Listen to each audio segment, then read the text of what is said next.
ক্লাবে নিশ্চয় আপনি গিয়েছেন, তাদের স্ট্রাকচার অনেক ভালো। আমরা দেখেছি ব্রাদার্সের খুব ভালো একটা জায়গা আছে, খুব ভালো একটা মাঠ আছে। আপনাদের কি এই ধরনের কোনো কিছু করার পরিকল্পনা আছে? ডেফিনেটলি এই ধরনের পরিকল্পনা আমি মনে করি ব্রাদার্সের সাথে, যারা ব্রাদার্সের এটা পুরনো একটা প্রজেক্ট।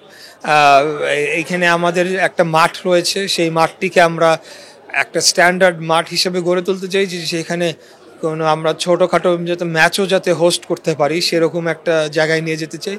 এবং ক্লাবের যে পার্টটা রয়েছে সেখানে আমরা এমন ধরনের স্ট্রাকচার তৈরি করতে চাই যে ক্রিকেট টিম, ফুটবল টিম, তাদের ডরমিটরি, তাদের জিমনেশিয়াম, তাদের সহ এখানে অফিসের জন্য যে প্রয়োজনীয় জায়গা এবং অন্যান্য আরও স্পোর্টস অ্যাড করা যায় কিনা। Gold's Gym across 30 plus countries with over 700 plus locations worldwide. Train anywhere, belong everywhere.